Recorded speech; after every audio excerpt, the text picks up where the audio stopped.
Dear students, प्रस्तुत है बीमार का इलाज एकांकी का संक्षिप्त सारांश। बीमार का इलाज एकांकी में कांति नाम का एक युवक होता है और इलाहाबाद में उसका एक मित्र विनोद रहता है, जिसको वह गर्मी की छुट्टियों में अपने घर आगरा बुला करके लाया है और उसने तय किया हुआ है कि हम लोग गांव की सैर करने के लिए जाएंगे।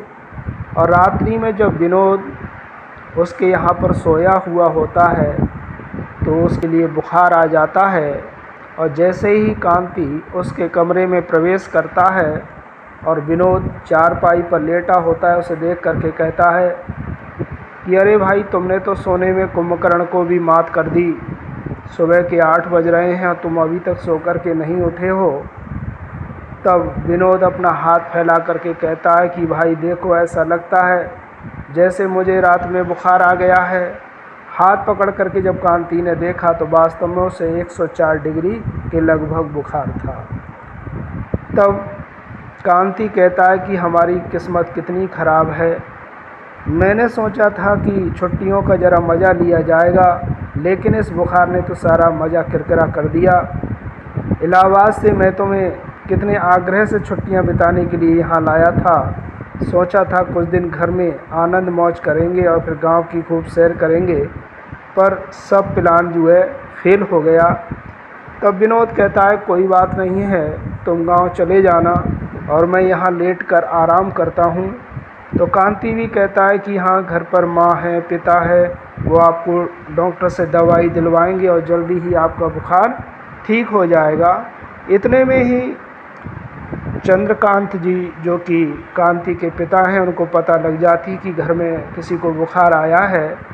तो वे डॉक्टर गुप्ता को बुला करके उसका इलाज करवाना चाहते हैं, लेकिन कांति कहता है कि मैं जो डॉक्टर भटनागर हैं उनसे विनोद का इलाज करवाऊंगा।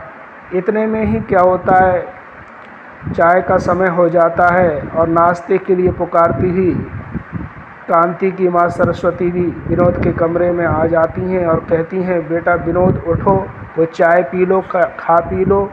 लेकिन जब वो देखती हैं कि अरे इसको तो बुखार है, तब वो वैद्य हरिश्चंद्र को बुला करके उसका इलाज करवाना चाहती हैं। उनका किसी डॉक्टर में कोई विश्वास नहीं है और इतना ही नहीं, वे पास के मंदिर में जो पंडित जी रहते हैं उनको मार्जन के लिए बुला लाती हैं और कहती हैं कि पंडित जी ज़रा मार्जन कर दीजिए, पूजा का जल इसके ऊपर छिड़क दीजिए और जो भी इसकी अला बला है वो सब टल जाएगी। तो इस प्रकार से जो घर के जो सदस्य होते हैं वो सब अपने अपने तरीके से विनोद के बुखार का इलाज करवाना चाहते हैं। और जो घर का एक बूढ़ा नौकर होता है, उसका नाम सुखिया है, और वो कहता है कि मैं तो झाड़ फूंक में विश्वास करता हूँ, झाड़ फूंक करने वाले ओझा को बुला करके ले आता हूँ। वो जैसे ही हाथ रखेगा बस इनके शरीर का सारा बुखार छूमंतर हो जाएगा, गायब हो जाएगा। जब सारे लोग आपस में अपने अपने तरीके से इलाज कराने पर जोर देते हैं, तब विनोद बुखार में ही उठ करके खड़ा हो जाता है और कहता है कि मैं घूमने जा रहा हूँ और मेरा जो बुखार है वो घूम करके सही होता है।